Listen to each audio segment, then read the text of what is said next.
the abuse I've seen them take is insane.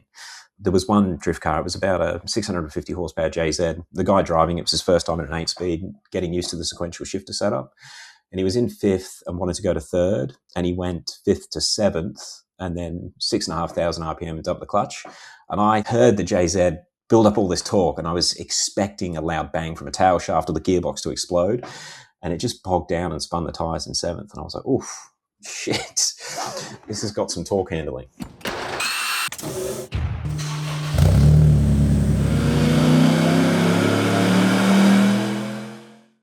Welcome to the HPA Tuned In podcast. I'm Andre, your host, and in this episode, we're joined by Andrew Astley from the 0 to 60 YouTube channel, and his day job's actually working at 8-Speed in Australia, who specialise in 8HP swaps. The 8HP swap is definitely nothing new, but I think over the last couple of years, at least as I've seen it, it has absolutely gone nuts in terms of its popularity. More people are piling on the bandwagon, and I'm probably a little bit late to this party, so we wanted to talk to Andrew about what makes these 8HP gearboxes so good. Now, my personal sort of experience, I guess, with automatic gearboxes has not really been that inspiring from a performance aspect. Generally, they're known for sapping a lot of power from your engine and relatively slow shifts. The top shelf, if you like, for me was always the dog engagement sequential gearbox, but these do come with their drawbacks, and we dive into that as we go through this podcast. We also talk about DCT or DSG versus the 8HP gearbox and pros and cons of each. Andrew talks to us about the process of actually performing an 8HP conversion and why you shouldn't be just rushing out to the wrecker's yard and picking up the first 8HP gearbox that you find. This is actually a family of gearboxes, and some are more popular for conversions than others. And if you want to have a trouble-free experience with your conversion, then you're definitely going to want to purchase a gearbox that is well supported with conversion components such as bell housing adapters. It's going to make it much easier to get your engine up and running. We also talk about the control strategy and how these gearbox controllers can be integrated with your aftermarket standalone ECU. Specifically here, Andrew is working with the Turbo Lammet controller, which is arguably probably the industry leader for 8HP swaps. Before we jump into our chat, for those who are new to the Tuned In podcast, High Performance Academy is an online training school. We specialise in teaching people how to build performance engines, how to tune EFI, how to construct wiring harnesses. We also cover topics on fabrication, 3D modelling and CAD, race driver education, and data logging, just to name a few. You can find all of our courses at hpacademy.com/courses. All of these courses are delivered in high-definition video modules that you can watch from anywhere in the world, provided you've got an internet connection. This means you can learn from the comfort of your own place, and you can learn at your own pace. All of our courses also come with a 60-day, no questions asked, money-back guarantee. So if you purchase them for any reason at all, decide it wasn't quite what you expected, no problem, let us know. We'll give you a full refund. And for podcast listeners, you can also use the coupon code podcast75. That will get you $75 off the purchase of your very first HPA course. We'll put the coupon code in the show notes to make it nice and easy for you to find. Lastly, if you like free stuff, then I've got a great deal for you. We are constantly partnering with some of the biggest names in the aftermarket performance industry to give away some great prizes. You can always find our latest prize at hpacademy.com/giveaway. It might be an aftermarket ECU or dash. It could be some engine components or engine building tools, or just about anything in between.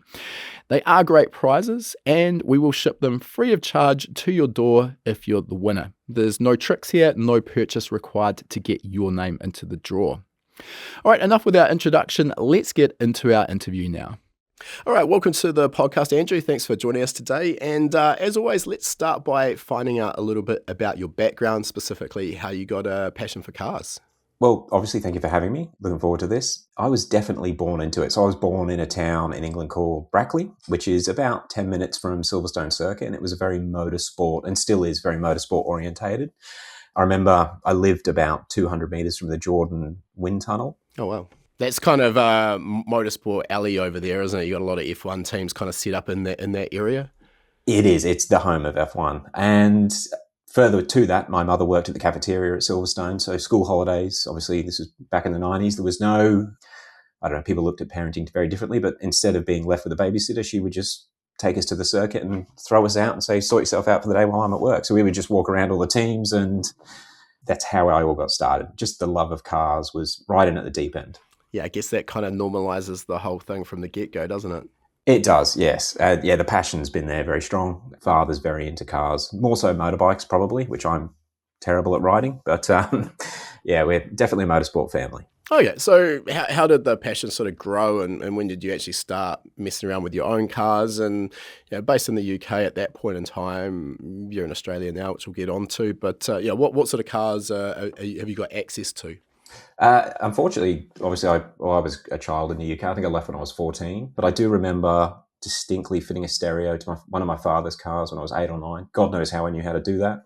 And he would get me to clean cars, detail his cars, and he was flipping and buying and selling, and always had a few cool things. But I didn't really start driving till I was over here, and definitely had the desire for things I couldn't afford as a 17-year-old behind the wheel. I don't think that ever changes. No, yeah, you're definitely right. But yeah, from the get-go, first cars, to be honest, when I was 17 or 18, it was stereos. That's what I was tinkering with.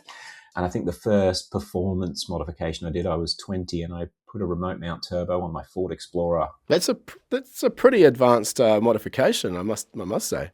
God knows how I worked it out. I still don't think I understand how that system, the turbo system, worked. But and I was chasing at the time. I remember chasing 0 to 100 times. And it was what my first ever YouTube video ended up being, a 0 to 100 time on that car back in 2006. Yeah, it's a weird story to tell because I genuinely had no idea what I was doing, bolting a turbo on that engine with that stock ECU. And I remember adding a Toyota Camry cold start injector to get some extra fuel in it when it was on boost. But that was the first modification I did, and I remember driving that car for 2 or 3 years. It never blew up, weirdly. Yeah, I think I pulled about 3 seconds off my 0 to 100 time. Wow. And of course, no access to dynos back then. We were just... Yeah, I obviously a touch of a side quest here, given the main direction we're going to go with this conversation. But let's dive into it, because I think these little stories are always interesting, piecing something together that probably shouldn't work. I've told the story a few times about a very early turbo conversion I did on a friend's EK Civic, which involved fitting a turbo, adding a Hobbs pressure switch and an auxiliary injector in the intercooler pipe, and retarding the base timing. And I'd never even contemplate that today, but hey, it did the job. And until someone tried a 5th gear top speed 8,000 RPM run, the engine ran a long and healthy life. But okay, so for a start, remote turbo. Why remote? Honestly, I'd read about it, someone in America doing a similar thing with the V8 Ford Explorer, which we never got in Australia. And I just thought, well, why can't I do that? And it was around the time when the eBay turbos were starting to exist, in very, very early days of eBay. And I kind of worked out that I could probably do this for under $1,000. Wow. Let's see if it works. And that's what started it. Okay. And so the cold start auxiliary injector, and how are you controlling that? You mentioned stock ECU. So how are you dealing with timing, or you just send it and hope?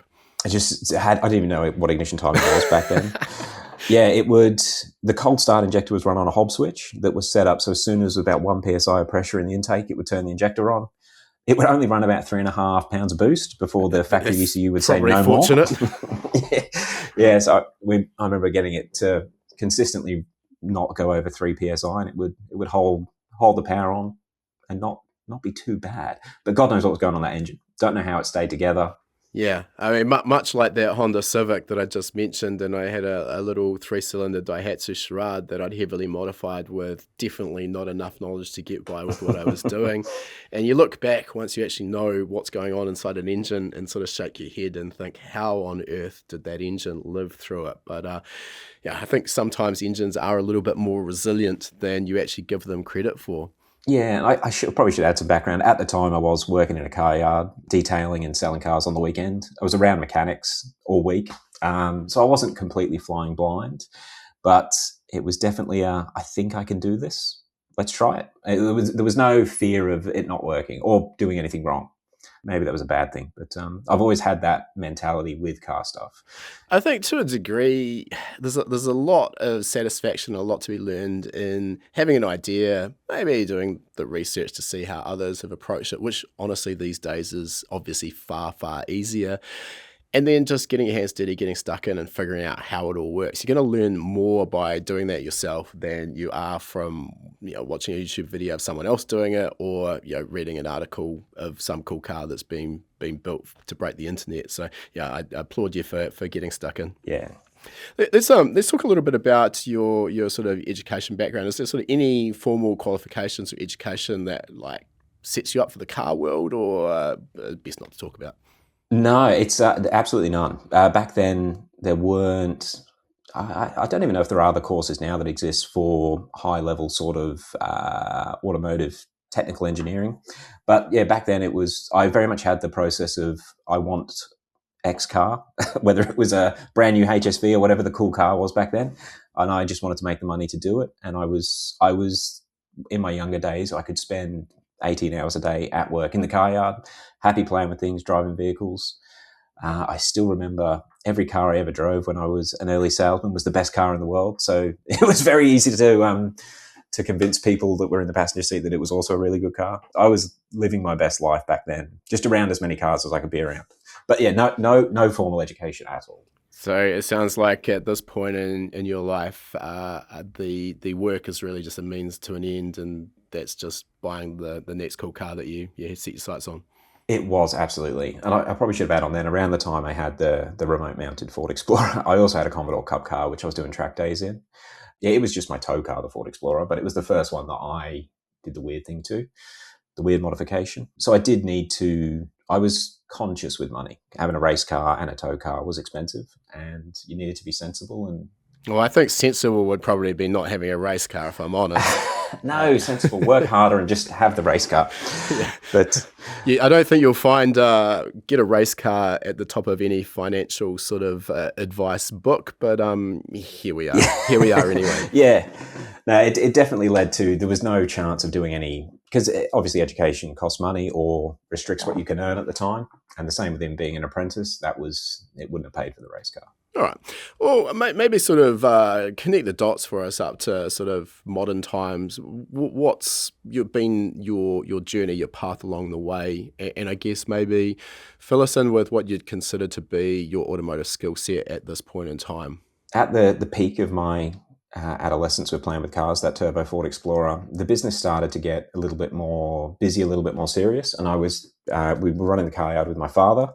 That led into wrecking cars because we were paying a lot of money to recondition cars at the time. So my brother actually joined on as well, and we couldn't afford to pay him a wage at the time. So we started a wrecking yard. This was again around that 2006. The wrecking yard turned into an eBay store, and there weren't many businesses selling car parts online back then. And that, again, a bit of a theme throughout my life, it just exploded. Over the next 5 or 6 years, that turned into 15 or 16 staff, a business that was turning over 4 or 5 million. Oh, wow. And my personal cars and desires were sort of put aside. And I was focusing on the business for a good 7 or 8 years. Not interesting in regards to what we're talking about today, but I learned a lot about mechanics, how things operate, supplying parts, understanding good quality parts, what's needed for specific components to do a specific task in a specific vehicle. And it was down to the pure volume of stuff that we were selling.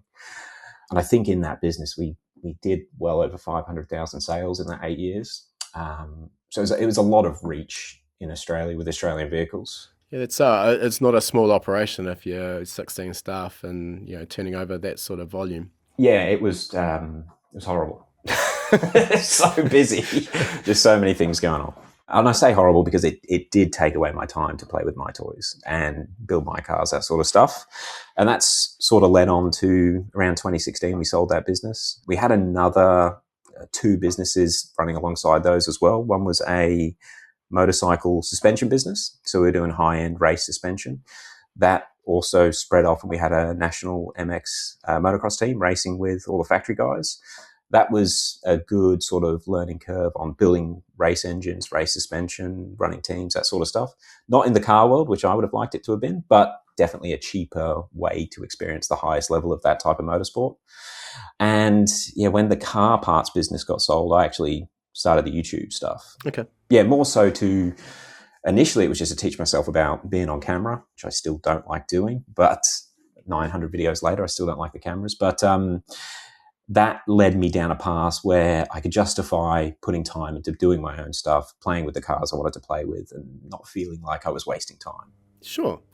Let's talk a little bit about that, because I know we've probably got a bunch of listeners that watch a lot of automotive YouTubers, and maybe there's a bunch of people out there thinking that they're going to be the next Adam LZ or Matt Armstrong.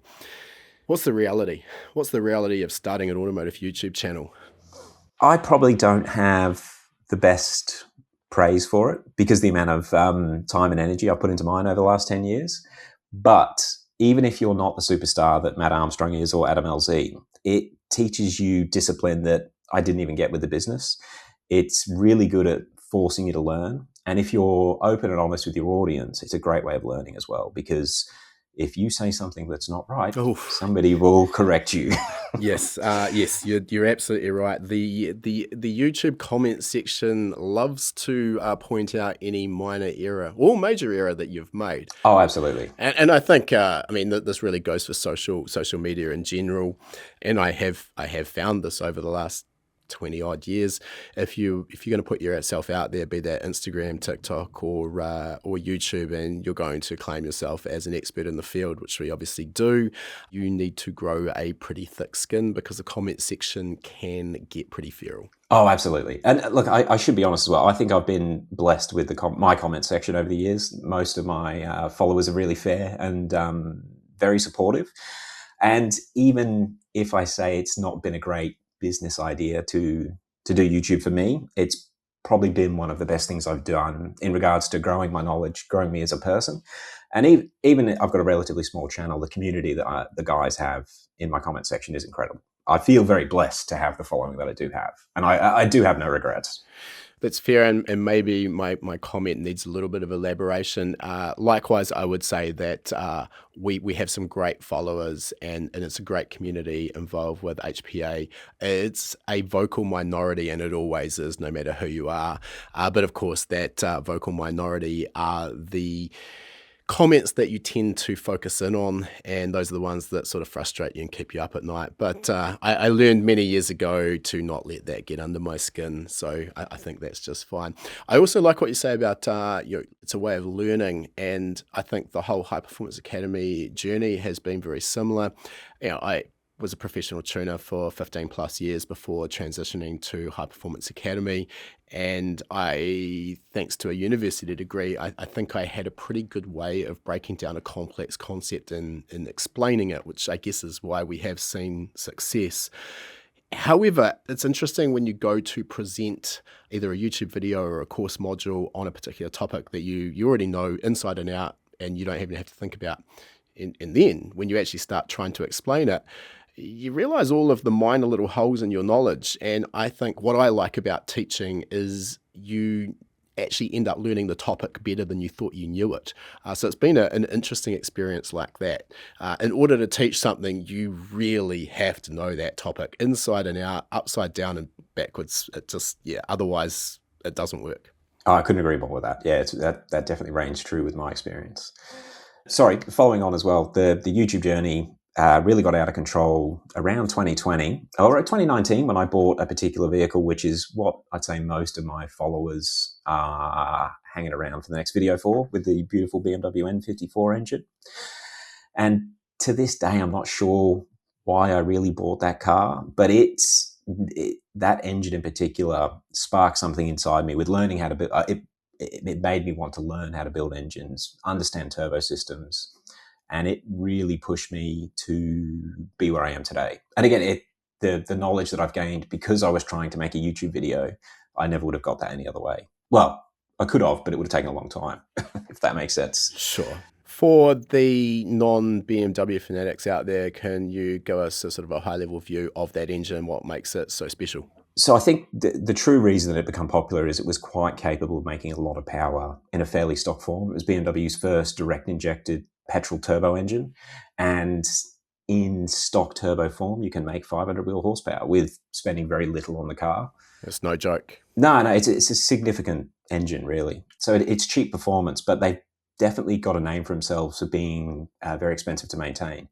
They are a fairly complex engine, and even when I got mine, it was 10 or 12 years old. and it's an old BMW. So there's oil leaks, there's lots of little maintenance issues, and it was really good for the channel because it was just a content dream. Every day I'd wake up and there was a new thing that needed to be fixed that I could make a video on. You could call that a blessing and a curse, I guess. It absolutely was. It absolutely was. Yeah, but I really sort of fell in love with that engine, that platform. We ended up with a few versions of them, and I ended up managing to get my hands on the world record holder at the time for the fastest one in the world, down the quarter mile, which was like a 9/8 second quarter mile. It had a single turbo conversion and a power glide, and I'd never driven a fast power glide or turbo 400 car at the time. We'd had a couple of sort of 300 to 400 horsepower Commodores with those sorts of transmissions on them, but a fairly tight converter. But it was my first experience of a semi-high power car, and this was making around 700 wheel horsepower. And I couldn't believe how bad it was to drive with a power glide. I mean, by modern standards, the power glide is definitely known for handling high horsepower, but it's a pretty agricultural piece of kit, right? Yeah, that's it. And they are great for getting cars down the quarter mile. Those loose converters work when you're making a lot of power, but yeah, it was... Yeah, horrible on the street though. That's it. Yeah, that car was either full song or it was just horrible to be in. And that then led me down the path of transmission conversions, which is where I am today. And it, again, just pure arse that I fell into it. It was, let's see what this DCT conversion does in my main car. And then we looked at doing an 8-speed conversion in one of the other cars that I had. Okay, right. Well, that kind of brings us up to relatively close to modern day. And obviously the reason we wanted you on the podcast is to dive into this world, particularly of the 8HP, which is kind of become the go-to conversion, or a go-to conversion now. But you just mentioned DCT as well. And I think let's just start by, maybe for those who don't have too much transmission or gearbox knowledge, kind of breaking things down. So I think when I was a younger guy and I was really getting interested in cars, we always wanted to drive something that had a manual transmission. And I think actually it's a bit of a shame these days. It's almost a dying art form, being able to drive stick. I'm definitely teaching my kids to drive a manual. They've got no option there. But then once you've sort of got your driver's license and you're tootling around in some $400 clapped out Honda or whatever I was driving, you sort of, your hopes and dreams are, at one day I'm going to have a sequential dog box. That was the holy grail. And I've been fortunate to have a couple of those in some of our race cars. And you quickly learn that, well, yeah, hey, they're cool, and there's nothing that feels quite as cool as pulling on a sequential lever and doing a clutchless shift. And even when you're stationary and you put the clutch in and you pull in the first gear and you get that clunk as the dog's engaged, that kind of, for a car guy, that's pretty cool. Yes. But they come with some significant downsides. We can maybe talk about those. Then, later on, DCT or dual clutch transmissions came around, DSG, PDK, all the same sort of thing from different manufacturers. And those were kind of the go-to that kind of gave you almost the best of both worlds between a sequential dog box with lightning fast shifts and a conventional manual gearbox. And then obviously slush boxes or autos were never really that popular until people started messing around with these 8HPs. So can we kind of get a high level view of the different gearbox technologies, explain how they work at a high level and pros and cons of each? Can we get that from you? I'll definitely give you my opinion on those. And it's I say my opinion because it's the way that I think about them all, because it's probably not the most accurate way to describe them. But obviously the manuals, which have been around since day dot, they are a set of gears that you have synchros to transition between them, and then there's a clutch that the driver is fully in control of to allow the load to be reduced and make the gear change or changing the ratios easier. The automatics, which is what my BMWs, all the cars that we had on the channel, they started with ZF6s. They're probably they're getting close to a ZF8 with how they function internally, but I think of them as a separate gear set with clutches. I can't remember the ZF6 clutch count. I think it's 4 or 5. No, it's 4. And it will use those clutches to change the ratios while using the converter in place of the human with the normal manual clutch. So they can change gear relatively fast, allowing converter slip and transitions of the ratios that way. Let's just actually hold up on the auto trans for a moment. And As you were speaking there, the classic meme that probably a lot of people have seen popped into my mind, where it's a picture of a cutaway of an automatic transmission, and at the input end we've got engine horsepower, hopes and dreams, and then we've got some kind of magics happening in the middle, and then out the tail shaft we get crushing disappointment. And that's kind of always been the joke of an older automatic transmission. There is going to be torque converter slip. They tend to be, what's the best term, maybe a little power hungry. Is that fair? Yeah, look, and my experience with the Power Glide that was in my car, it blew my mind how much noise the engine was making, how much fuel was going through this engine, and it's just not moving anywhere, under 4,500 RPM. And they operated, obviously, with no electronics. So they still had, actually, I don't know much about the insides of a Turbo 400 or a Power Glide. I've never pulled one apart. Yeah, but we're not building these things. No, good. They obviously they've got the gear sets and they can change their ratios, but they relied on a very slippy torque converter to make it a smooth ride for the driver. Obviously, one downside with them was there was no control over that converter. It was set when the converter is made, and you can't adjust that, which is why the powerful cars need the slippy torque converter all the time. That's probably the best way I can describe them. The torque converter has to be slippy to allow the ratio changes to be smooth, because it is just an on and off switch between each ratio. I think the other thing with a built auto, where maybe particularly we've seen these a lot behind relatively small capacity turbocharged engines on the drag strip, and the difficulty here is to get the engine up to an RPM range where the turbo is able to produce sufficient boost to actually get it off the line and get a decent 60 foot. You need to have that thing probably spinning at 6,000-7,000 RPM. So you need a very loose converter to allow it to come up on boost.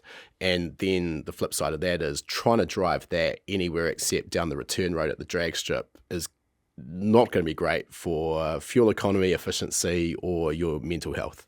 Yeah, yes, all of the above is completely what I experienced with my Power Glide. But they are brilliant, and they're still brilliant transmissions. They're still some of the fastest drag cars in the world use those transmissions. But yeah, it's old technology. It's been around since the 50s, and yeah, we can definitely do better with these newer, more modern transmissions. You touched on it before about the power losses through the older automatics, and even the ZF6s, or mind you, they're not too bad with the lockup clutches and the way that they do operate. But yeah, that was my experience growing up. Real men didn't drive automatics because they were slower, and you just never got that experience through the vehicle because of the power loss. You expected an automatic to be a slower car. This is street car, sub 500 horsepower sort of stuff as well. Yeah. Things changed a little bit on the drag strip, but that's a very niche area of motorsport. And what I mean by this is if you had the same engine with the same power with a manual dog box that could shift quickly, and you compared the mile an hour and ET to a well-built Power Glide, for example, you'd often find that you might lose a little bit of mile an hour in the auto trans because of the power loss, but you're probably going to find that it'll be more controllable to the 60 foot. It'll be actually quicker to get to the end of the strip. So your ET might come down, but your mile an hour might also drop a little bit as well. Is that sort of a fair way of explaining it? Oh, absolutely. I guess we probably should mention as well, because I'm sure people will correct us in the comments, about the lockup clutches that have come around for Turbo 400s, and they do exist, which help with mile an hour stuff. But the whole key to those transmissions operating at different vehicle speeds is that loose converter and allowing the engine to be in the sweet spot regardless of what the rear wheels are doing. Or the speed the rear wheels are doing, I should probably say. Actually, before we move on as well, just add another little anecdote in here, which came from my drag racing days. And for a number of years, I was involved with the New Zealand-based heat treatments racing team. And Reese, who was driving his GTR, so this is a Nissan R32 GTR. And at the time that was retired, it held the world record as the fastest outright four-wheel drive car. I think it was the fastest GTR in the world as well. This is well before R35s were ever on the scene, so don't jump in the comments and say, people are running much quicker than that. Yes, I'm well aware of that. But where I was going with this is that car was built around a air-shifted 5-speed Liberty gearbox, and it used a proper slider-style drag racing clutch. And to watch that car go down the drag strip, which at the time it was around circa 1,500 wheel horsepower while I was tuning it, and that car was an absolute handful. The only way they could extract ET mile an hour out of it was to transport it over to Australia to Willowbank, where you guys have some absolutely amazingly well prepped drag strips. But even there, the car on every gear shift would head towards the left wall or the right wall, and I don't know how Reese hung on to this thing, but it was just an absolute handful of a ride. Sort of, if we sort of fast forward now to the GTR market over in Australia that's just exploded, and there's a bunch of cars in the sixes making 2,500 horsepower, so another 1,000 horsepower plus, but they've all gone to an auto transmission. And I think the advantages come from how much smoother the shifts are compared to that Liberty. And it doesn't upset the traction on the gear shifts. And that was what was making the Heat Treatment's car so hard to drive. I mean, we could have probably thrown another 1,000 horsepower at it, but what was the point? It would have just gone into the wall in second gear instead of fifth. So that's some of the subtle aspects that come with an automatic transmission that maybe aren't automatically obvious. Yeah, and look, I got to be honest, I was not truly appreciative of how beneficial that is when you do get into the higher power cars. My personal cars, I sort of peaked around 700 horsepower, but there's been a few at the shop that we've been involved with around 1,000 or just over 1,000, and you can't change those gear ratios quickly. They will unsettle the tires, and yeah, I think this is the drivability of the old school autos and how much faster they made the cars is definitely why they've been so popular in drag racing in particular. But it's the thing that makes them fast down the strip is the thing that makes them horrible on the street. Yeah, sure. All right. Okay. So I think we've probably got enough on the old school auto. I interrupted you when you were about to jump into DCT, so maybe let's jump back in there.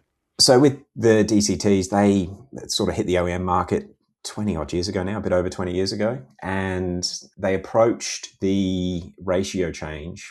What's the best way to word this? So they have a traditional manual style gear set. So they have synchros and they will change ratios, but they use 2 input shafts. So they can essentially have 2 gears active at the same time and then use 2 clutches to transition those ratios instead of transitioning the synchros like you would in a normal manual. Where this was really beneficial, it made the ratio change very fast and fully computer controlled. I mean, Volkswagen and Audi are brilliant at their DSGs. They're very, very strong for the size of them. And even BMW, the DCTs that BMW were using 2007 and onwards, those clutches would hold 700-800 horsepower, which was incredible. A stock factory clutch would not hold that, and the autos of the time would not hold that either. Yeah, using the hydraulic assisted clutches, transitioning the ratios instantly made them a really exciting gearbox to drive. They also didn't have the mass of a torque converter. So in a weekend cruiser car, you've got very responsive engines, downshifts are brilliant. And I still do to this day think a DCT will downshift better than an automatic. Yeah, they really sort of took off, but they soon hit the limits of their clutch packs because while they were a strong clutch pack compared to a traditional manual OEM clutch, they do not like being slipped and they will get hot. And the drag racing world and the high performance world sort of surpassed them, and that's where the 8 speeds have started to shine. Okay, I just want to expand on a few of the points you've made there, just for those who are really on the edge of their knowledge and haven't quite sort of connected the dots on what you've been speaking about. So with those dual clutch transmissions, essentially, as you've said, you've got 2 separate shafts, each with a clutch. So what they do is separate the gears into odd and even. So on one shaft, we'll have 1, 3, 5, and maybe 7, and then 2, 4, 6 on the other shaft. So as you've mentioned, you'll be in first gear taking off, and the TCU is already assuming that your next shift is going to be into second gear. So second gear can be engaged, but the clutch deactivated. So if you've got the clutch activated as well, it's going to be a bad day for a gearbox. So then when you request the shift, and these are now paddle shifted gearboxes, or you've got the little lever that you can sort of shift on as well. It's not a convention like a normal manual transmission, but when you select second gear, all it has to do is disengage the clutch for the first gear and engage the clutch in the second gear. So as you mentioned, sort of lightning fast shifts, which probably now aren't actually that far removed from the sort of shift speeds we would get with a sequential dog box. So kind of the best of both worlds in that respect. You mentioned the clutch slip, and the problem with these is the diameter of the clutches is much smaller than a conventional manual with a big, maybe a 7.5-inch, 9-inch clutch.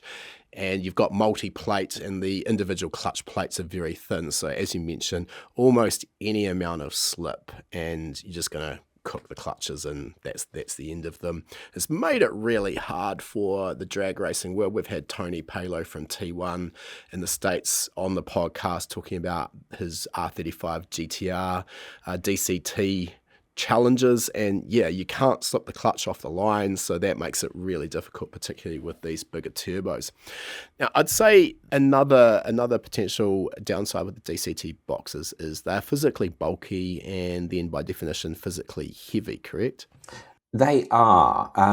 Off the top of my head, and please don't quote me to this, they're around 100 kilos for the BMW 7-speed DCT. That's a transmission that I feel is pretty good, around 800 horsepower on a 6-cylinder turbo motor.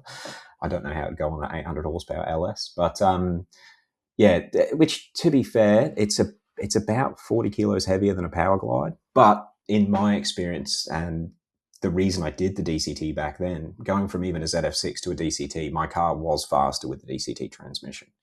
It obviously had a few more, it's got one more ratio, but the gear transition and the lesser amount of torque reduction is probably a better way to describe it, that the car could run with the DCT made it faster. Sure.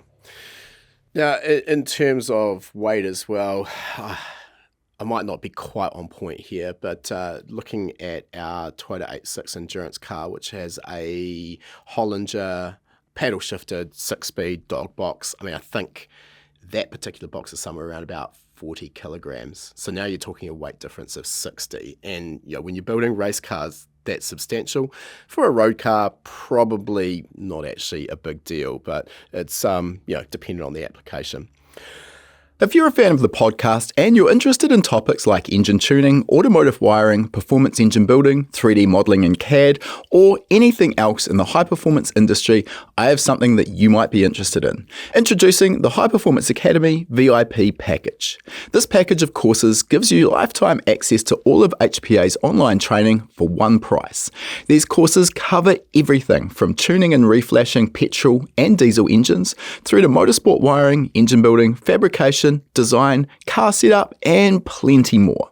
Right now, you can get $500 off High Performance Academy's VIP package using the code PODCAST500 at checkout.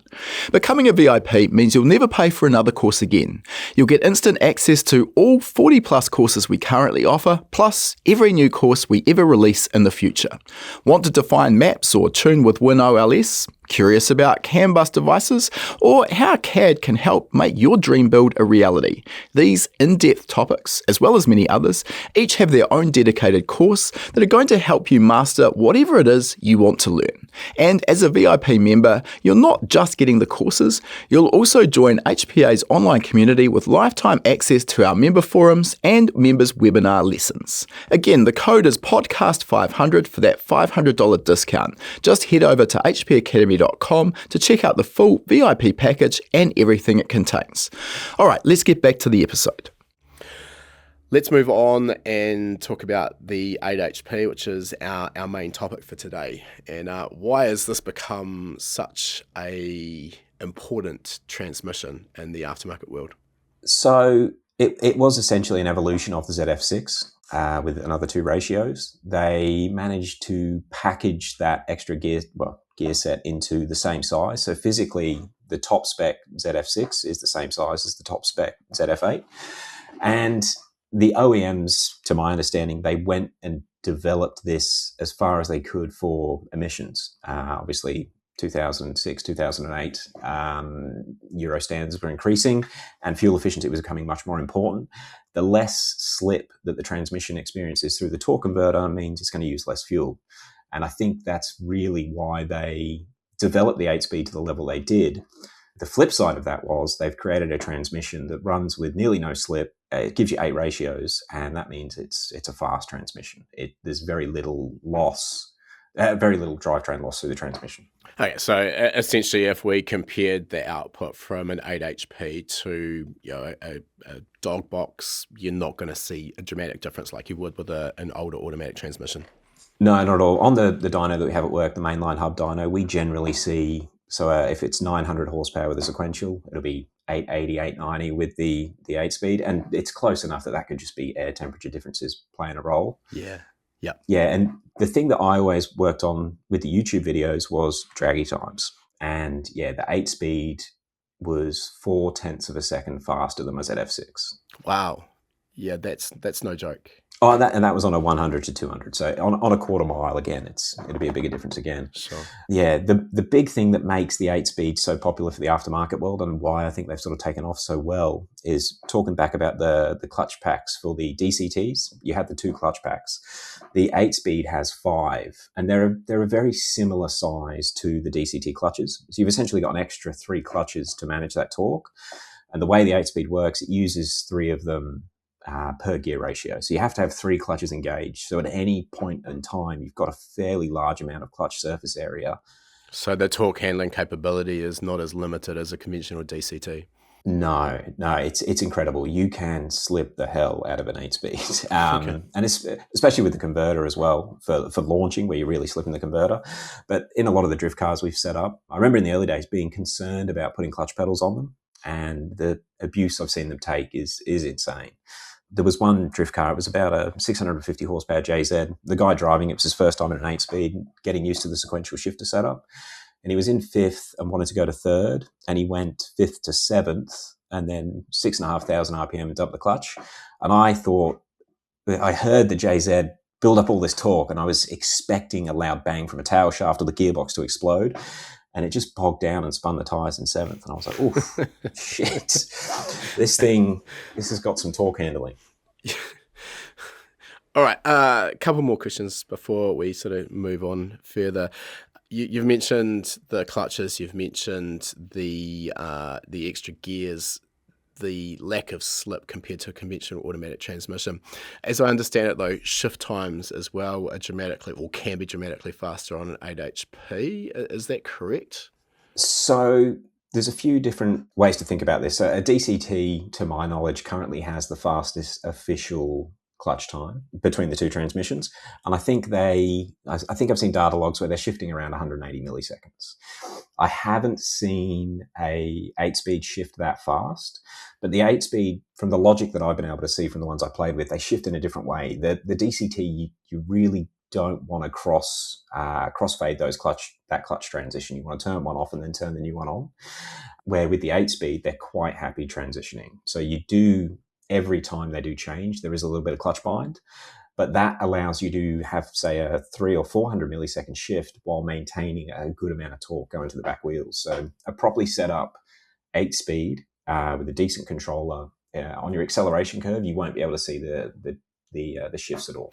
Yeah, okay. So if we come back to a conventional dog box or a DCT, typically we need some kind of torque reduction to allow the shift to occur.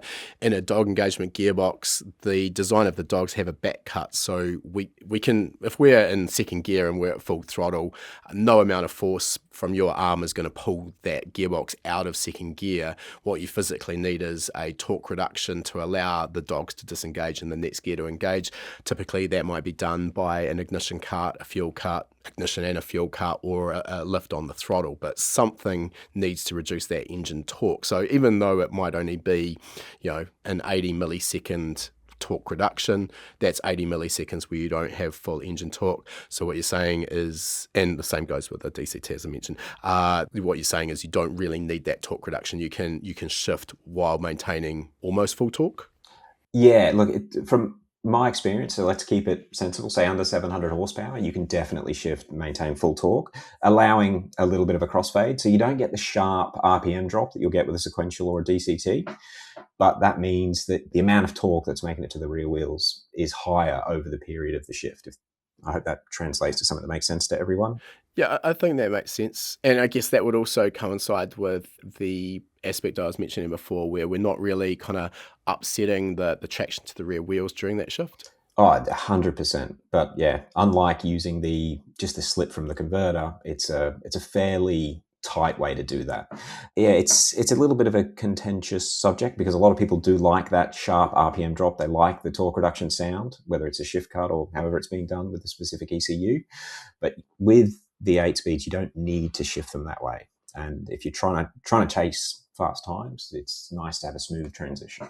Yeah, I would say as well that the more I've learned and the more I've been involved with transmission tuning, and I'm talking here about conventional dog engagement gearboxes, the cool sort of pop out the exhaust from an ignition cut. Yeah, it sounds great. It sort of makes the hairs on the back of your neck stand up, and in most instances, it's not the best for your engine. So I unfortunately have a Toyota 86 with that Hollinger gearbox in it, and the shifts make absolutely no sound because I am using fuel cut and ignition retard to try and soften everything on the valve train and keep the engine alive. That's much more important than it sounding cool to me. Yes, no comment. I like the sound. Me too. All right. Now, so far we've sort of talked about 8HP as if that is a single gearbox, but this is a family of gearboxes. Yeah, definitely. They're on their third generation. Well, actually, no, that's not true. The fourth generation has recently been released. The majority of my experience has been with the particular 8HP 70 variant. I guess the best way that I should think about them to a novice, they've got the baby boxes and the big boxes. So the first generation was the 8HP 45 in the small range and the 8HP 70 in the larger boxes. And I say the larger boxes, there is also a 90, which is the box used in like a Dodge Demon. So the highest capacity, or the V12 turbo BMWs, they use the 90 series, but there's not a huge difference in the hardware between the 70 and the 90. So from the swap world, I always try and go for a 70 because the donor transmission is much cheaper to start with. But the numbers relate to the factory rated torque handling. So the small one was rated to 450 newton meters and the large one 700.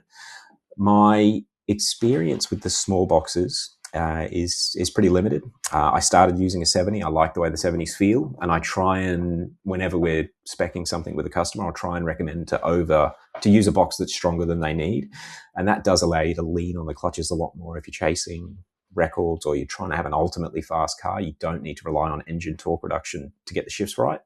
Where the 45s, people that I've spoken to, the guys I've spoken to tuning them, that you've got to be much more careful with what the engine's doing. They don't take the abuse. Sure.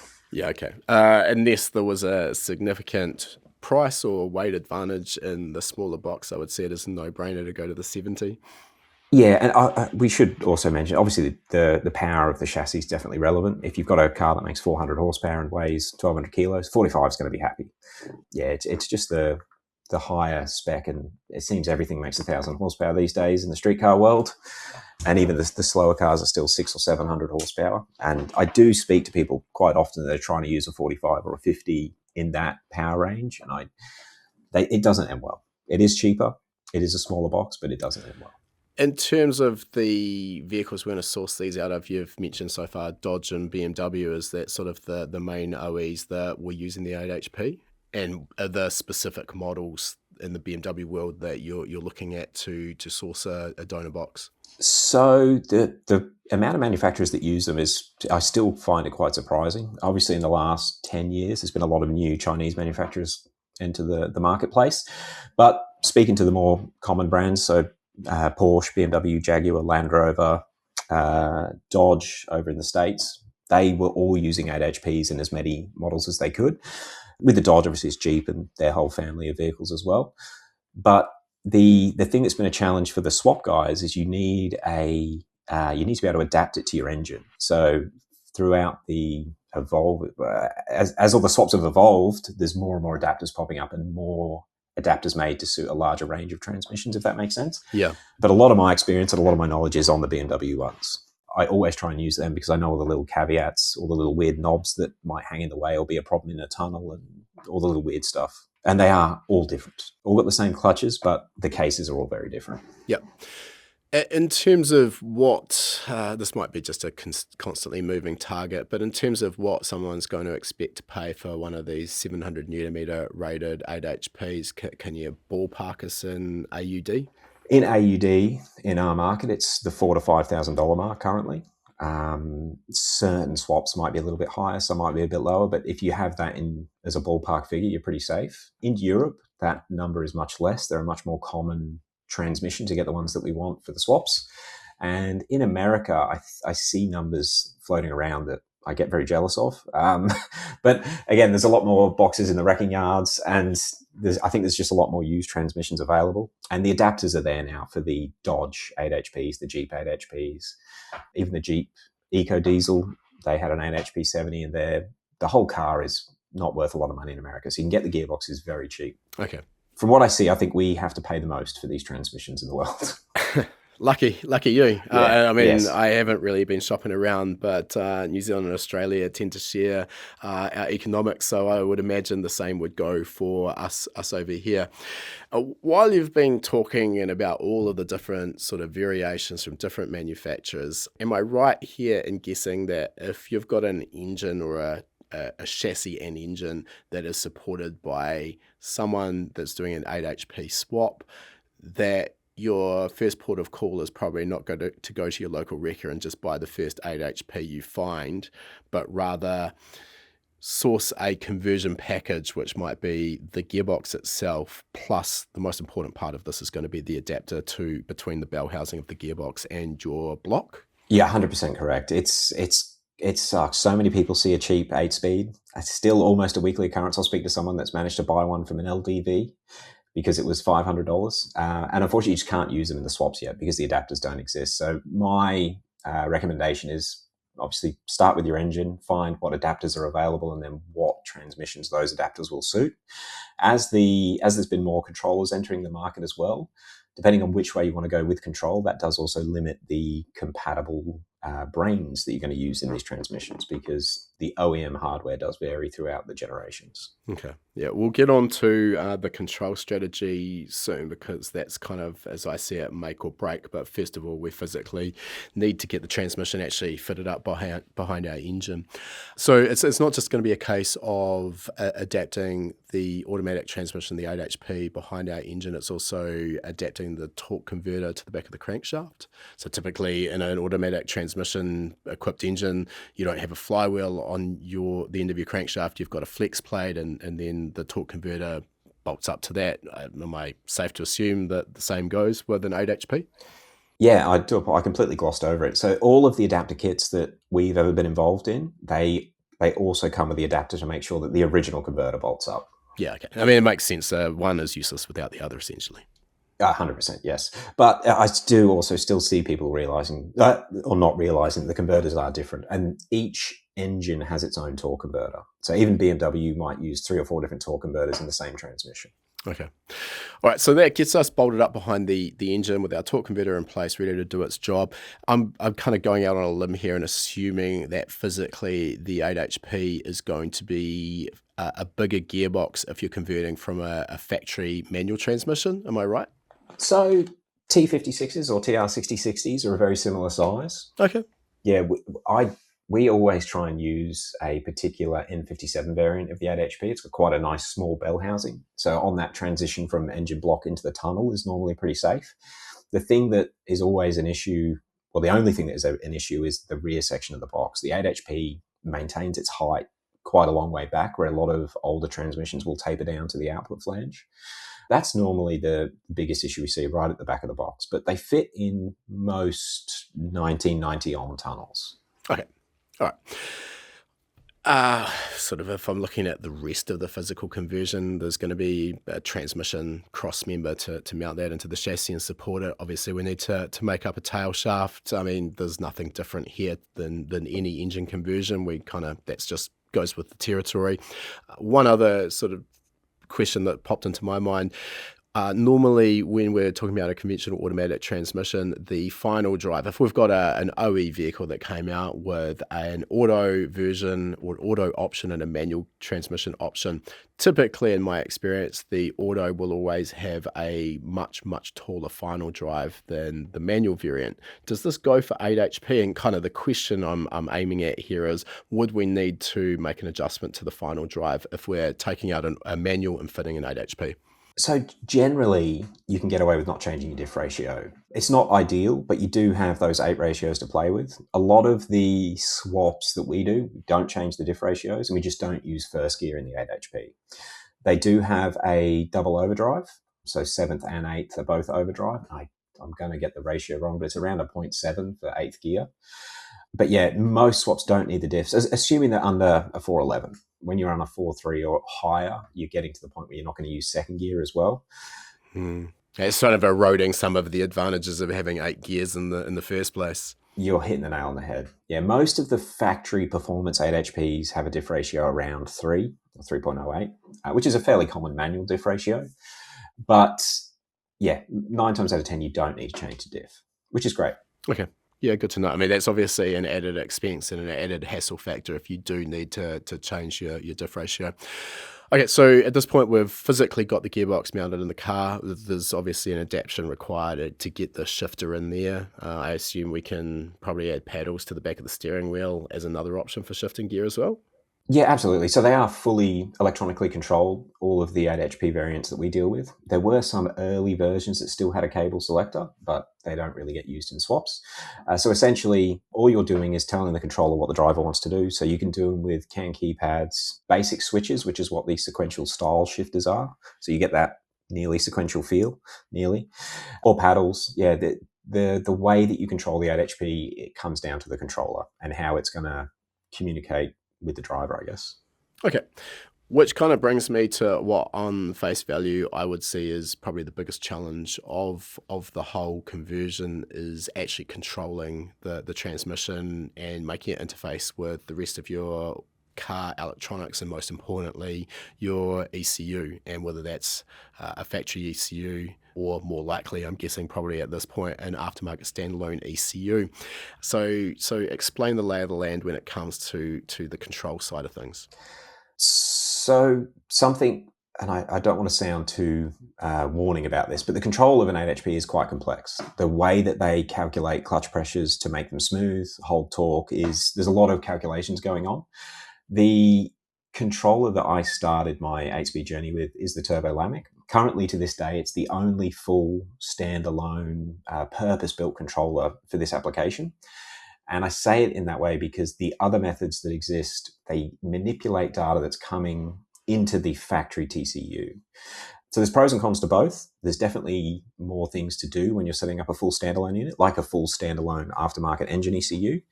But the control strategies are insane, even with the aftermarket stuff. And you've got to get stuff right to get the good result. Okay. In terms of, I guess, interface between, let's say you've gone Turbo Lamic, which I guess, as I understand it, is probably still one of the better options on the market, or more complete options, as you sort of alluded to. Yeah, what do you need to do? Let's say we're running a Haltech Nexus. So it's running the engine quite happily. You're making 700-800 horsepower. What's the sort of required communication path between a Haltech, or you can use any other ECU you want, and that Turbo Lamic controller for the TCU? I guess to start at the core of what we're doing here, we're trying to make sure that the gearbox knows how to change gear. And in all of the 8-speed and DCT applications that I'm aware of, it's all torque model based. So the transmission needs to know what the engine's doing, what RPM and what torque it's producing in order to apply the correct amount of pressure, and not just the amount of pressure, but the speed that it applies the pressure to the clutches is a big thing. So they all use torque, and there's different ways to get torque values into all of the aftermarket 8 HP and DCT control. With a Haltech in particular, we would use the internal torque model in the Turbo Lamic, and it will convert the RPM map data and throttle position data into a internal torque map. The other controllers that exist, they do a similar calculation, but you haven't got quite the same amount of control over the way that it's done. The CAN TCU, which is a really good setup for the CAN control. I call them CAN control because they're taking data from the Haltech and converting it to something the factory BMW transmission wants to see. But they use a fuel model to calculate torque. Yeah, it all comes down to torque though, and nearly every single setup is different based on engine ECU or controller. I could see the potential to have that torque calculation or torque model significantly skewed from what's actually happening Have you got the ability with these controllers to, I guess, would you call it a fudge factor, to make sure that the torque that the controller is actually registering matches, say, what you're seeing on a dyno? Yeah, so I'll just touch on this as well. So I had no idea how important the torque was the first few conversions that I did. Coming from N54 land, the first 3 8-speeds that I did, they were all on N54s.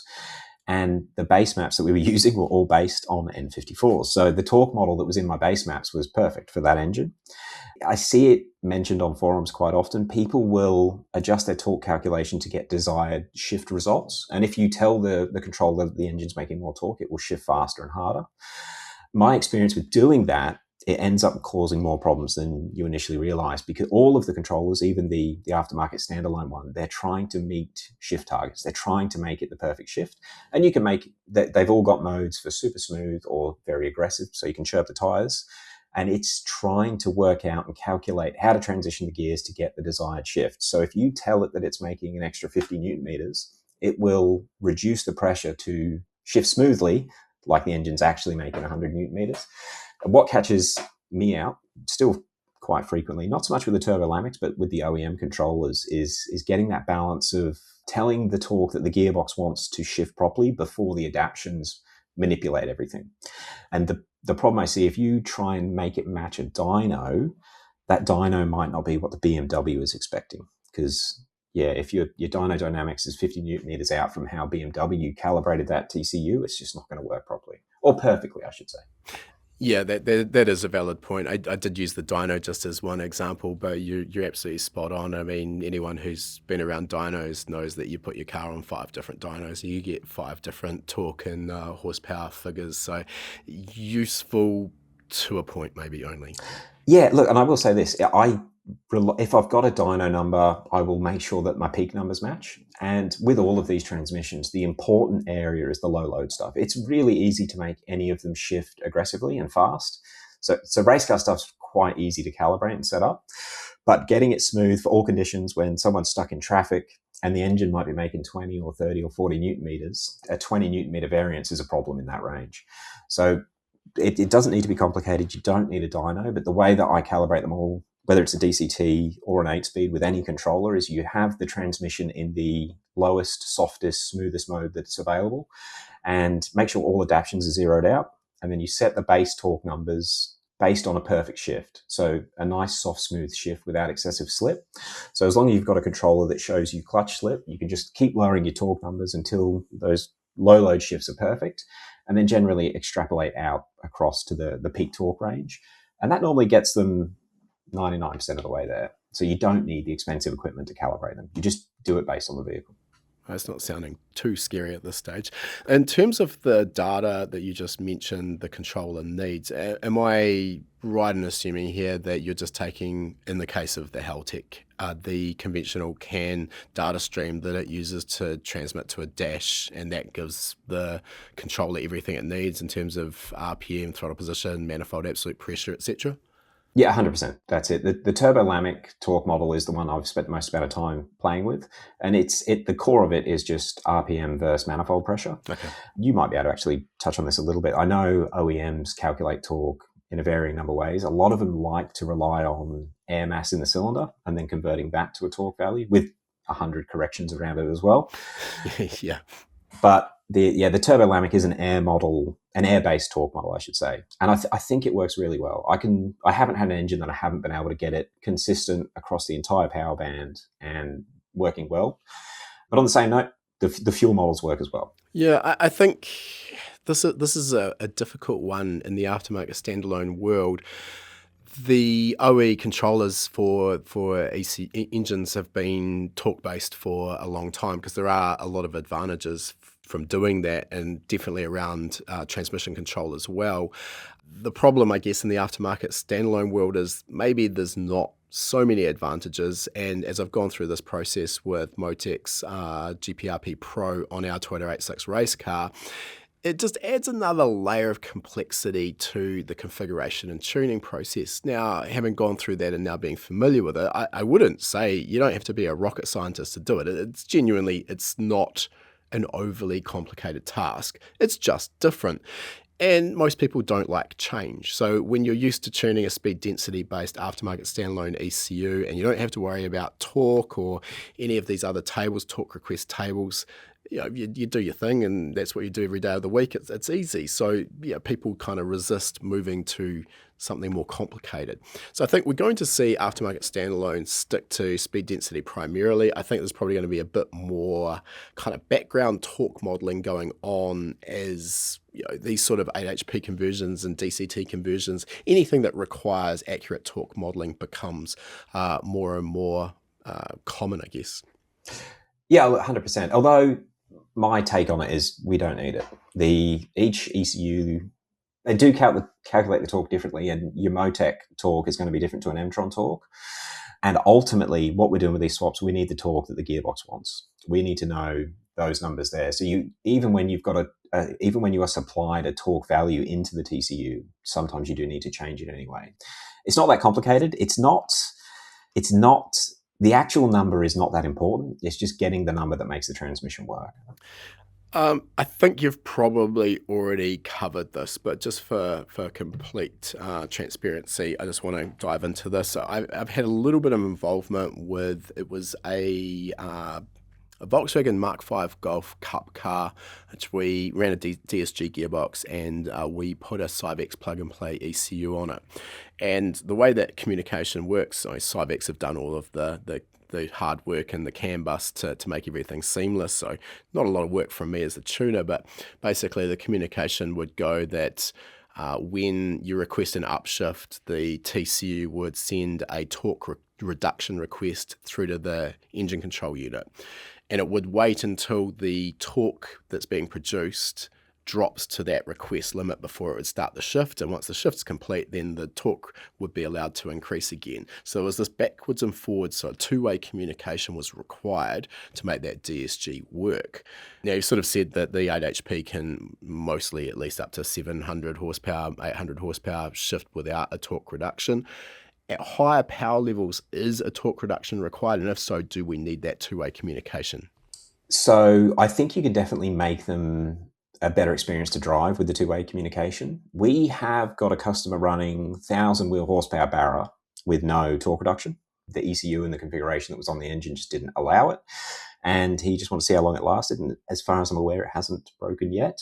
So they will copper hiding, but you'll get to the point where you're pushing through the clutches. So it might be targeting a 300 or 400 millisecond shift, but it's actually taken 800 milliseconds. I haven't seen one blow through to the point where it slips for 3 or 4 seconds, but I kind of feel like you're at the point where you're either excessively wearing the clutches or it might be faster with a little bit of help to get those clutches to grab. The flip side of that, of course, is then you need an ECU that also can handle that two-way communication and the torque reduction request, and that is going to be probably pretty limiting, short of something with custom firmware. Yeah, look, most in fact, I don't think many of the current offerings, so all of the current Haltech range, Link, Max ECU, I reference these three, they're the three that we hear about the most, or Mtron, obviously, they will all support some sort of torque reduction request. Where it does get a little bit tricky with the transmission swap worlds is the way that the torque is calculated and transmitted to the controller. If you're in an adaptation area, you need to make sure that you reference the torque reduction. So if the engine makes 200 newton meters in this condition without torque reduction, you apply the torque reduction, but the TCU doesn't know about it, that will cause it to think that the engine's making less power than it actually is, if that makes sense. Okay. Yeah. And then you can end up in a loop of confusion in the TCU because it's not actually shifting at 200 newton meters, it's shifting with 140. So it definitely adds a lot of complexity if you want to be perfect about it. Me personally, I won't use torque reduction in the low area. So I'll normally only use it over 300-400 newton meters. Yeah, okay. You've used the term adaptation a few times through this chat so far. Can you just elaborate for those who have never heard that term or don't understand it, what exactly is going on here? So it scares me because I still don't understand them fully, especially the OEM ones. With the 8-speed, you've got to remember it's applying pressure to 3 clutches at any time to get the gear ratio. And when you go to the next one, it transitions 2 of those. And ultimately, there's not a lot of sensors in that transmission. It's only got an input speed, an output speed, and an oil temperature sensor. So the TCU can't individually see how much pressure is at a clutch. It relies on the way that the output shaft reacts to the pressure across all three clutches.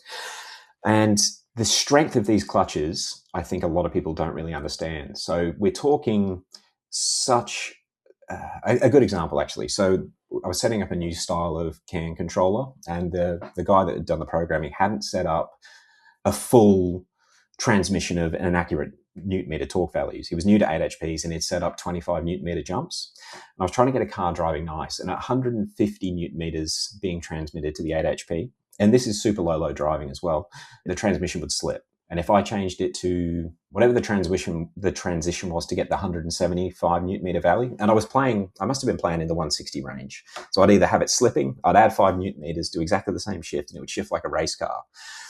So the difference is really important at low load. And what the TCUs do, all of them do it. They are continually monitoring how fast a shift time is. It uses that across the shifts between, well, I know with the turbo Lamech, it uses it between third and eighth gear shifts to calculate individual clutch adaptation values. I call them adaptation values. So it will adapt the amount of pressure it applies to the clutch to get the desired shift target. Yeah, okay, that makes sense. And it all happens in the background. And if you feed them bad torque values, it sort of breaks the adaptation algorithm, I guess, because the controller is trying to make adjustments on bad data, which is hard. Yet another example of garbage in, garbage out. Yeah, I guess it's like trying to run closed loop fuel on an engine ECU where you've told it the wrong injector size. Yeah, okay. It's going to struggle. Right. In terms of clutch pedals, you mentioned this earlier, and I mean, for those who are fresh to this discussion, this sounds crazy. Why on earth would you have a clutch pedal on an automatic transmission? And obviously, the factory 8HP equipped vehicles do not come with a clutch pedal. That would kind of defeat the purpose. Talk us through this. So it's something that Turbo Lamech implemented, and it exists for drifting, I've got to say. That's where it really shines. The amount of street cars that we put clutch pedals in that I'll bet money never get used is quite impressive. But yeah, because we have full control over these solenoids and how they're driving pressure to the clutches, you can fully override it and put the box in neutral. But not just that, you can set it up so that it applies oil pressure to the clutches when you release the clutch pedal in a way that makes it feel like a normal clutch. It's surprising. Everyone that we take on their first test drive, if they start off with the clutch pedal, they'll use the clutch pedal to change gear, which is quite funny. So it works well enough to trick your brain into thinking you're driving a manual initially. Yeah, I've heard from a couple of people where their experience is sitting there stationary in first gear, and they go to take off, and if you drop that clutch pedal, you physically have that sort of hardened throat moment where you think the car's going to stall. Yes, no, they do look after you in that sense.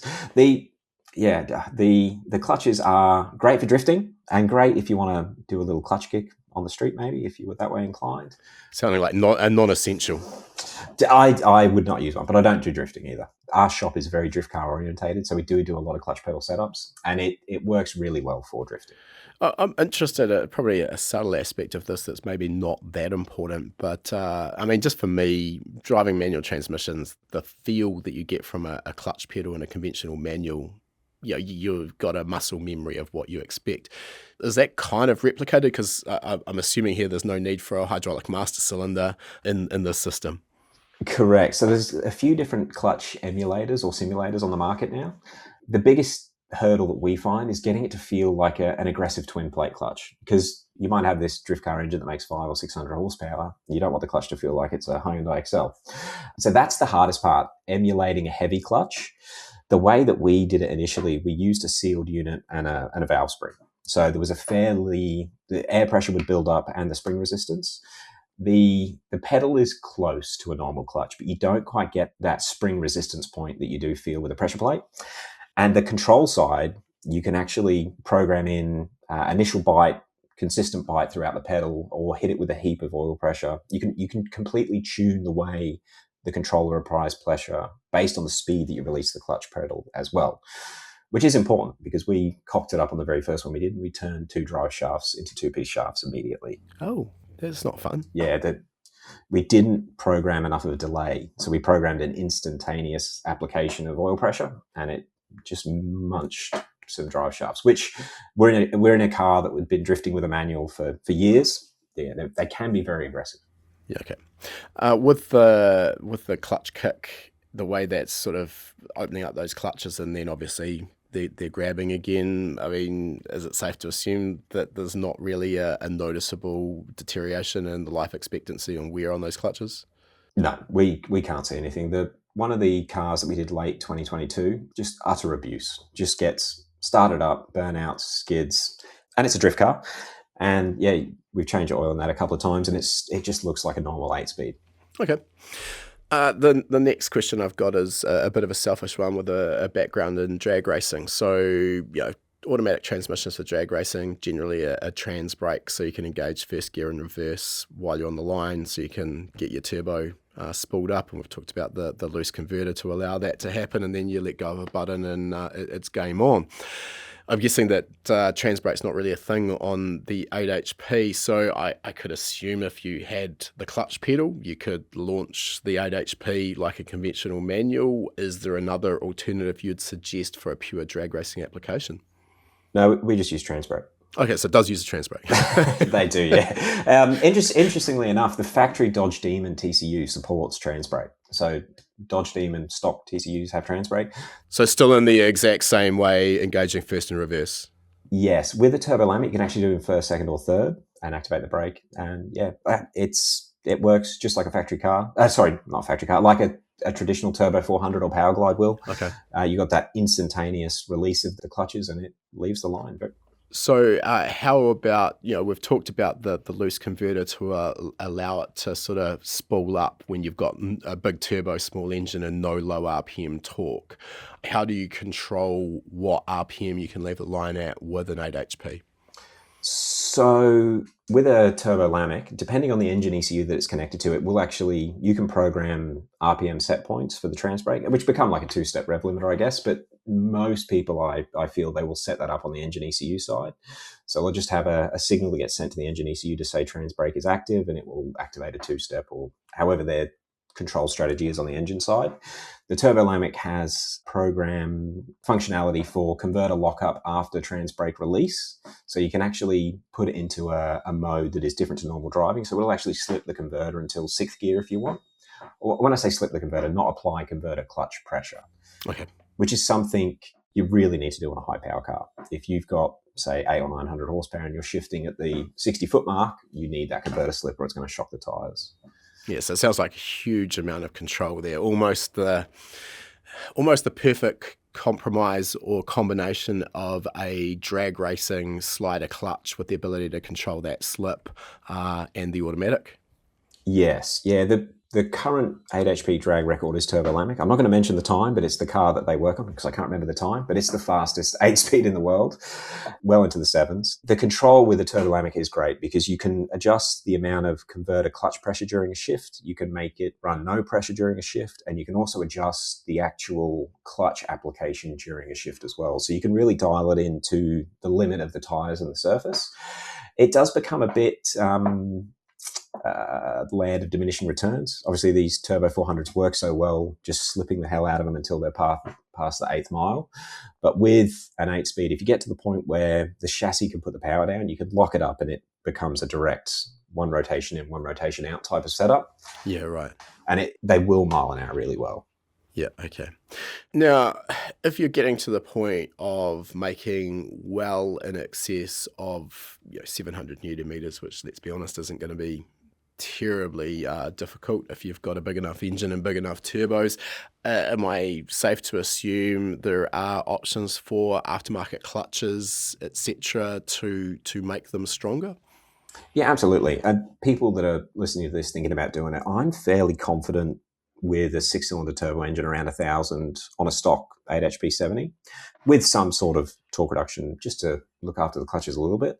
But we've done quite a few builds for our Land Cruiser packages that we do in-house, and you've got quite a few different options with ways to increase the torque handling capacity, from braces that sit inside the stock baskets, different frictions with either more surface area or different friction material, full billet baskets. The world of 8HP builds has really gone nuts in the last 12 months. And yeah, there's transmissions out there that will hold 2,000 newton meters with no torque reduction. Okay. Sounds like they've really overbuilt these gearboxes based on the specifications that they've given for torque handling capability. Yeah. The 70 series, so the 70 and 75 and the 76 now, they are incredible what they'll do in stock form. It's still surprising me when you get in a car that makes 1,000 horsepower and you've got a stock gearbox that costs $2 or $3 out of a 15-year-old X5. It doesn't make any sense. No, that is insane. Another aspect, and I mean, this is probably about as far away from performance consideration as possible, but as I get older and as I spend more time sitting in a traffic jam, I actually start to appreciate an automatic transmission and drive where I just don't have to think and it does everything for me. And as I understand it, that's another real benefit of the 8HP. You know, put it into an auto mode and it drives just like the best automatic transmission you've ever experienced, but then you can have essentially a motorsport grade gearbox by shifting drive mode. Yeah, absolutely. But both 8HPs and DCTs, that's their party trick. They can do the best of both worlds for aggression and smoothness. The smoothness side's definitely more challenging, I think. Sort of, you end up going down the path of more like an OEM will, trying to get all shift points and the way the engine might react with blips and all that sort of stuff. You can spend a lot of time perfecting it, but you can really get these things to feel like a brand new BMW or a brand new Dodge or whatever these vehicles come in, whatever these gearboxes come in now. I think what you're talking about there really goes for just about every aspect of the aftermarket tuning world, though it's relatively easy, despite what people may think, to make an engine make 1,500, 2,000 horsepower at 9,000 RPM with 60 psi, 80 psi of boost pressure, but try and get that same engine to cold start in 40-degree heat and maybe minus 20 with snow on the ground, and then drive smoothly in all of those conditions as it warms up and idle properly and start when it's been heat soaked. Those are the tricky parts of getting an aftermarket set up to drive like an OE car, and that's kind of a badge of honor, I think, when you actually really nail it and someone would just not know that the car's modified in the first place. Yeah, dude, that's my goal. With anything aftermarket, I want anyone driving the car to think it's factory. But then you can flick some switches and have some fun in it. Yeah. All right. So circling back to the turbo lammet controller, I think probably at this point you might have scared a few people off with sort of maybe the complexities of what needs to be done. So breaking this down, do we need to have a PhD or work in the IT industry in order to be able to set up one of these turbo lammet controllers? Do they come with a base configuration that with some minor changes is going to be enough to at least get you up and running? Do turbo lammet offer support if you've got problems? Fill us in, give us a bit more detail here. It's definitely like I don't, obviously we sell the turbo lamets at 8 speed, so I don't want to make it sound too easy because you do need to put some thought into the installation. But I think if you've got basic understanding of automotive electrical, you're going to get the data into the TCU. It takes an hour or two to set up the base torque calculation, and then you're driving on the base maps. The base maps are really, really good for the transmission side. So all the work is done in the way that X amount of Newton meters equals X amount of pressure on certain clutches. That's all the really hard stuff that I don't think I could even do now. Yeah, getting your first drive happening takes a couple of hours, and as long as you understand how to get the data into it, it works really well. Okay. That's sounding not terribly scary. Coming back, I guess you've sort of talked about this as well, just making the car drive nice and smooth at light load, low throttle, road car speeds. One of the questions I've got is, based on what the transmission came out of, it will be pre-programmed with automatic shift points to suit, how would you put it, maybe the torque delivery of that engine. So where I'm going with this is, I'm guessing you could get into a situation where you've got the auto drive mode trying to shift way higher, maybe 3,500, 4,000 RPM, whereas the particular engine that you've actually now got it attached to might be perfectly comfortable at light throttle shifting at 2,500 RPM. Is it easy enough to make changes to that sort of shift scheduling? So with the turbo lammet, it's very easy. You've got direct control over every shift point. If you want it to shift at whatever, it will shift at that point that you set. The OEM TCU stuff, there's more options becoming available for custom tunes that actually get put onto a factory TCU. But from the start of it, and I you might have seen a DCT video that I did back in 2023. That was the biggest hurdle with the CAN emulation that I come across. You would manipulate the shift points in automatic modes by faking the accelerator pedal position. So the TCU would think the pedal is in a different point. If you needed a higher shift point, you would tell it that the pedal is further down or a higher percentage. And if you want a lower shift point, you pulled that percentage back. And it all happens in the background, so you don't see it happening. But there's always been ways around it. I like having direct control in the transmission controller itself, so it sees a true pedal position. But yeah, you can, with all of the options that are out there, you can get your auto points okay now these days. Yeah.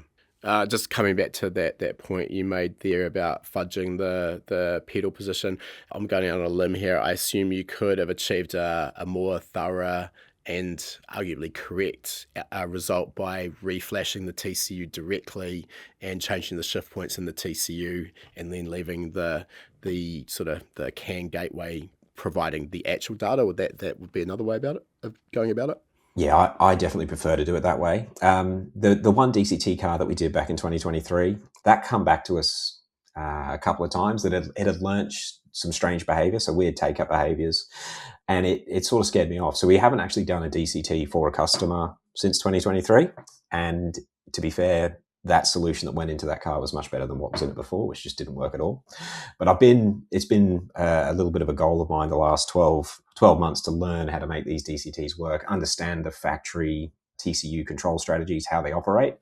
And coming from the land of the Turbo Lamech, I find it much easier when I can edit the file that's on the TCU itself and provide accurate data. In regards to maintaining consistency, the factory stuff is so clever. There's a reason that the transmissions have access to so much data in the original chassis, from G-sensor data, brake pressures and steering angles, all these little things that affect how a shift might need to happen. And when you do them when you've got it in a swap application and it doesn't have access to that data, it just becomes a bit of an unknown on how it reacts, how it learns, how it adapts. Yeah, totally understandable. Yeah, even my car now, this week it learned weird take-up behavior, and I don't know why. So, where did this come from? But it's because of the data that I'm sending. It isn't what it's expecting or what it should be. Yeah, I have also seen in the world of DCT drag racing as well, particularly kind of referencing back to the high-powered cars I mentioned earlier, watching it, I think it was TX2K quite a few years ago, and you'd see an R35 GTR or a Huracan or Audi R8 roll out, do the burnout, and then the car would just sit there for a minute and a half while the driver sort of has to do a full control alt delete and reset the whole system because the car's just gone into some fault mode with the transmission. So there's a lot of things that I think maybe in the aftermarket we still don't have a full comprehension of the entirety of the TCU operation and the TCU control, and that probably goes for DCT as well as maybe even delayed HP. Oh, 100%. And it's exciting. We're all learning as we go, and there's improvements made all the time. Yeah, exactly. Things are going to continue to improve. Just coming back to that point you made about sort of investigating the DCT world a little bit more thoroughly, that would beg the question with everything we've just talked about, the 8HP, why would you? So there was probably at least 20 customers that we dealt with that were pulling their DCT swaps out, which is always, it's a shame. Obviously, a lot of time, money gets invested into attempting a swap, and they just can't get the result they need. And I wanted to understand why. Like, why are people having problems with DCTs? And then, yeah, it's just that inquisitiveness. I want to understand what's going on with these transmissions. How can I make them work? And ultimately, it teaches me things about the 8-speed stuff as well. The 8-speeds are so much easier because of the torque converter. So regardless of what the engine's doing, it can really slip the hell out of that converter when it needs to soften things out as required. Yeah. Oh, it's brilliant. We've got one of our project cars at HPA is an FD RX-7, which has got a built Bridgeport 13B Borg Warner EFR 8474. Probably be good for maybe 5 at a push, maybe 600 wheel horsepower. And it still runs the standard gearbox, which is going to not handle that. And for the last couple of years, I've been considering, should we look at maybe a DCT conversion? And it's been the control strategy that's sort of put me off, and I've considered, I think it's Max ECU actually have a control strategy or can output to talk to, I think it's maybe a BMW TCU. And I haven't really heard anyone who's done that and what the success or failure has been, so I'm not that keen to be a sort of a guinea pig and find out the hard way that it's not quite as effective as it should be, but maybe an 8HP 13B might be the way. So we've done a 8HP 13B, and we've done a couple actually, and they are great for drag racing. But I've got to say, I think the DCT is the right transmission to put behind a 13B. You don't have the mass spinning on the crank, so your downshifts are a lot more snappy. Yeah, it's a good point actually. But touching on the Max ECU control, so they do DCT and 8HP now. My daily driver, the car that I drive to work every day, is a Max ECU controlled DCT. It's forcing me to learn how to make it drive nice. And yeah, look, I'd say it. They're easy to get them working in a performance application. So even downshift blips when you're in manual mode on a track, that's all super easy. So don't be scared. Don't be put off. It's there's quite a few people that have done it. It's the daily driver cars, or it's getting it to work as well as it does when it's in the BMW chassis that is a bit of a challenge. Yeah, fair. I mean, I must admit, even with the stock 5-speed in it, with a twin plate clutch and a solid mounted engine, well, semi-rigid engine and gearbox, it's probably arguably not the nicest thing to drive as it is, and definitely far removed from what a stock FD RX-7 would drive like. So maybe I'm worrying about nothing. Yeah, no, you'll be fine. I know a guy that can give you some pointers. All right, Andrew, look, I think we'll start moving towards wrapping this thing up. And as usual, we've got the same 3 questions we ask all of our guests. The first of those is, what's next in the future for you? Learning about DCTs, maybe. Yeah, look, we've had such a whirlwind with the 8-speed stuff, and we do sell the Turbolamix Max ECUs and CAN TCUs, so we're fairly in-depth in all sort of transmission swaps that are happening in Australia. But it's been out of control. I haven't had enough time to play with my own things and do the non-profitable learning like the DCT stuff. So I'm kind of hoping to do less real work and more YouTube videos, more learning with the audience as well. Yeah, that's where I'd like to get back. Yeah, bring it on. Yeah, sounding old. Second question, is there any advice you'd give to a younger version of yourself to help reach you where you are today in your career faster? Start tuning engines. Oh, okay. I wish I did that 20 years ago. I was scared of it. And I still get a little bit nervous. But honestly, I wish I'd taken on engine tuning earlier and removed I was scared of it. You talked about it with your friends, and if you play with X and Y, you blow it up. But I do wish I learned how to tune aftermarket engines 20 years ago. Aftermarket engine ECUs. Okay. And you've obviously learned that now. So what was... Learning. Learning, yeah. And how have you gone about that, and what are the challenges you've found? Yeah, look, to be fair, a lot of me doing it now is from your videos. Oh, great. I've learned a lot about the basics and just putting up my own cars. I did a Max ECU install on my Evo 6 because it was probably the most basic car that I had in regards to the way the engine works. That's what I started on. Done a Max ECU in my single turbo E92 DCT car. Now that I did get some help with Daniel for the power tuning because that one's a bit more serious. And I've just put a Cyvex on my V10 car as well. And I just drive them to work, drive them in traffic, learn all the ways that the different tables interact with each other and get the conditions right. It just messing around and finding out, which is the way I've done everything. Yeah, there's definitely nothing wrong with that. That's exactly how I learned, but that was mainly because back then there was no option. There was no High Performance Academy. YouTube, showing my age, did not exist. You're basically limited to forums, and that was about it. So yeah, if you wanted to learn, you had to jump in and just find out what page up did and what page down did. I would say, though, there is this misconception, because I hear it in our live webinars all the time, how many engines do you have to blow up before you learn how to tune?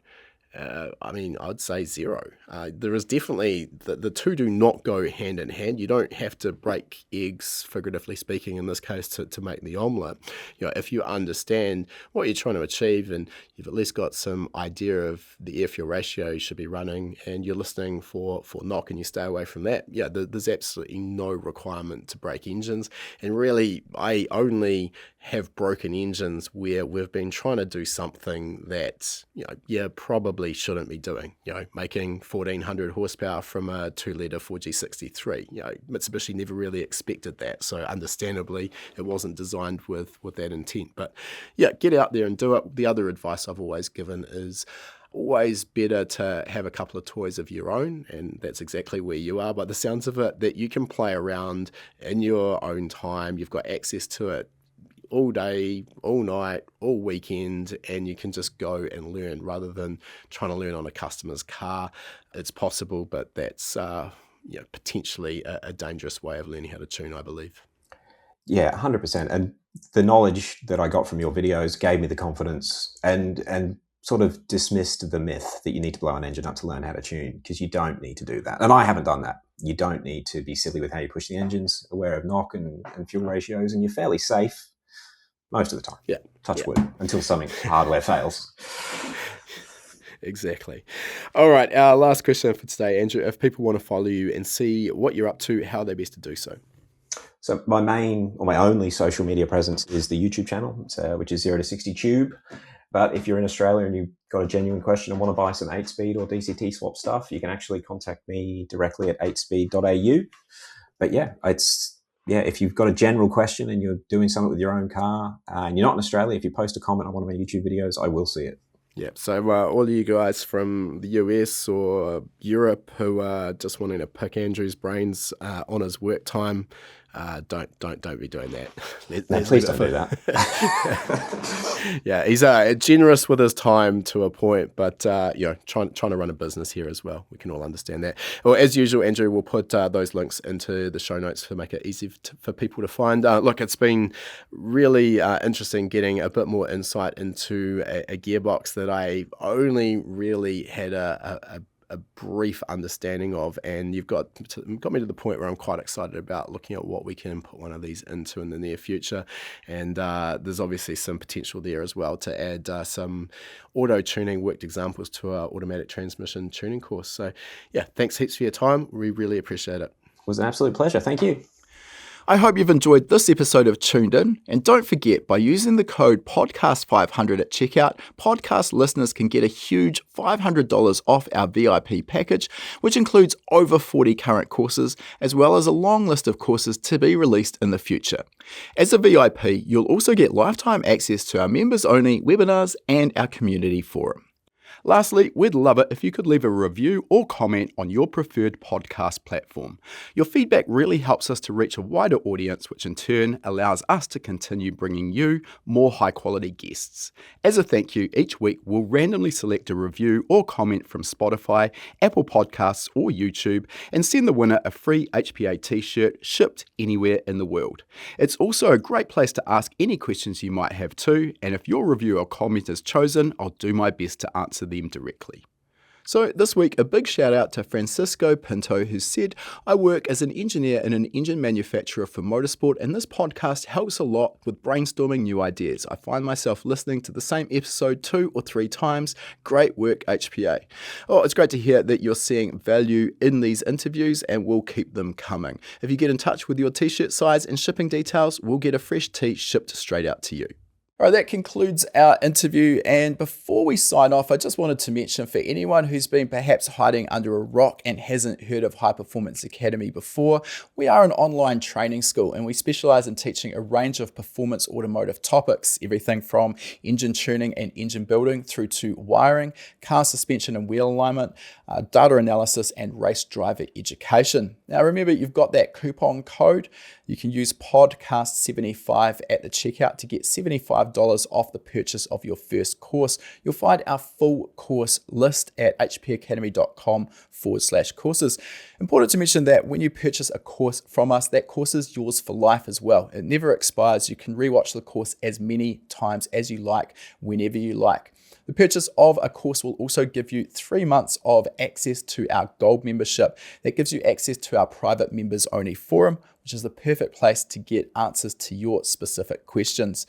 You'll also get access to our regular weekly members webinars, which is where we touch on a particular topic in the performance automotive realm. We dive into that topic for about an hour. If you can watch live, you can ask questions and get answers in real time. If the time zones don't work for you, that's fine too. You're going to get access as a Gold member to our previous webinar archive. We've got close to 300 hours of existing content in that archive. It is an absolute goldmine.